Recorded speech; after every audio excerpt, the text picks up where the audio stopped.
Alright, today we're going to go over a few different types of streams that can be created on the SimonStream platform. Number one is a product sale only stream. Number two is a lead generation type of a stream. And number three is a product and lead generation stream. So we're going to go over them one by one. Let's get right into it. Alright, so as you can see on the screen up above over here, we are on the streams page right now. So I'm going to start off by creating a product sale only stream first. In my case, to get started, I'm going to go ahead and click Create New Stream. Once I do that, since I already have the YouTube account connected, I can pick any one of the YouTube videos that I want to choose to create my product sales stream. Once I click on the videos, notice that it actually automatically pulls in the description and the title of that video from YouTube. I can choose to keep the title of my stream the same as the title of the YouTube video, or I can choose to make it something different. In my case, because of the demo, I'm going to call this one a product sale stream. I want to be a little bit careful about how I name my streams though, because this is what it will be shown to the public in this part of the browser when they click on it. And also what will be shown to them when they share it on Facebook. So outside of the demo purpose, you might want to name it something to the tune of Nikon Z7 review or something that's more relevant for your audience. But once again, for the demo purposes here, I'm going to call this a product sale stream. I can also update the description if I like. And once I'm done with that, I can move forward to the Choose Product screen by clicking this button right here. In the next screen, what I'm looking at is the products that have been pulled in from my Shopify store. Now, again, if you haven't connected your Shopify store, there's a separate video that goes over how to do that. In this case, any product that you add in Shopify and then you choose to be listed on the SimonStream sales channel automatically gets pulled in here. You can also search for products if you have a lot of products in this screen.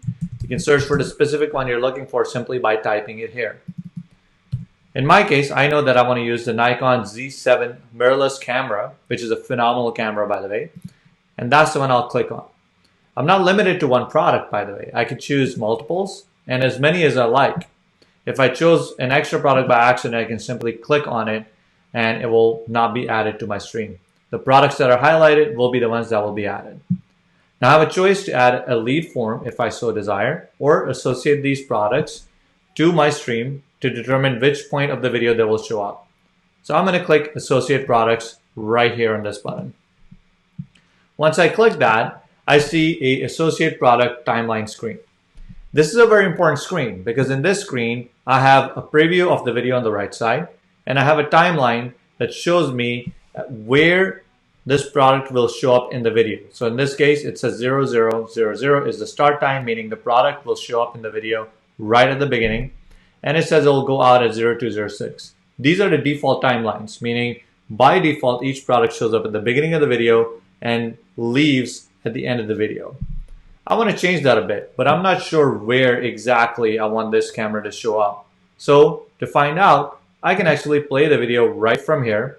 I'm going to go ahead and mute the audio here so I can talk while we're reviewing this. And I'm going to monitor the video to see what will be a good point for me to show the camera.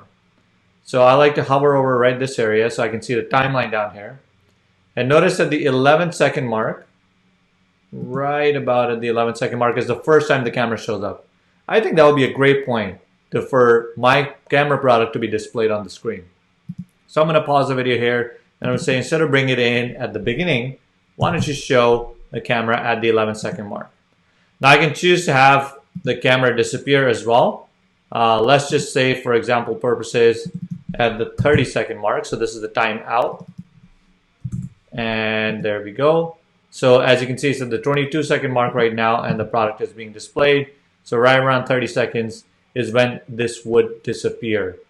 This is really effective if you wanted to run a special or sale for a limited time where you could say, just for the next minute, the camera is going to be shown for there's a $100 off discount on the camera.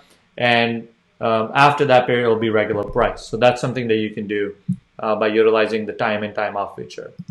In my case, to publish the stream though, I'm going to simply say, let's go ahead and let it run for the entirety of the video. Great. So now that I've determined what's the time in and time out, I have a few options.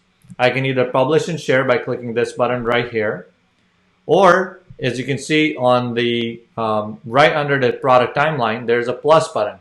This is really helpful in case you forgot to add a product. You can simply click the plus button and it brings you back to your product screen where you can add additional products. And once you've added them, you can go back to associated products where it remembers your previous timeline history.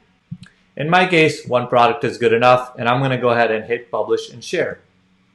Once I hit publish and share, I now see in front of me a card that allows me to share the stream on Facebook, Twitter, LinkedIn. Also, I have a stream link, which I can click on and share it anywhere else I like, perhaps in my email newsletter campaign or any other medium that I choose. As an example, we can view the stream right now. So I'm going to go to a new tab, paste it in, and hit enter. It's pulling up the stream. And when I hit play, notice down here the timeline that around the 11-second mark, the camera will show up. So let's take a look at that.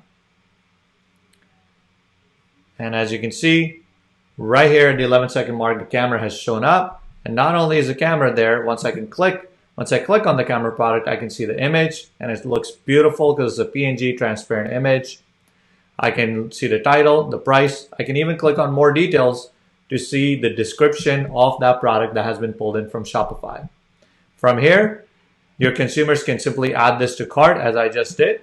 Once again, view details if you like. If not, just simply add it to cart. Once it's added to cart, as you can see the cart number on the top left, I'll zoom into that, has gone up by 1. If I click that, I can see all the products that are in my cart. In this case, it's just the one awesome Nikon Z7 mirrorless camera. I can choose to increase the number of cameras I want to purchase. Let's say I want to purchase 2. One for me, or one for a friend, I guess. $55.99.90 is the total now with the 2 cameras. I can go to checkout. And I'm going to zoom out so we can see the full view. Over here, it shows you the total price of the camera. If there's any shipping or taxes, it shows that as well. You can add discount codes. I can go forward and add my shipping information, and then followed by, I can choose which kind of shipping I want to pick, whether standard or expedited. All of this information, by the way, is pulled in from my Shopify store. In my case, I want the camera right away, so I'm going to pick expedited shipping, and as you can see, the total updates over here as well. If I had a coupon code for free shipping or a certain amount of money off, I could enter that here and hit apply. If it's an invalid coupon code, so let me just put in test. It also tells you that here as well. Hey, that's not a valid coupon code. Then I can go to billing info and choose if my billing address is the same as shipping. In my case, it is. Add my credit card details. In this case, I just entered a test credit card. And of course, if this is our test account, I could proceed further with the purchase, which would show the thank you screen. But that's how easy it is to not only create a stream, but also how to purchase a product on a product sale only stream. In the next video, we're going to go over how to create a lead generation only stream. Thanks for watching, and I'll see you soon.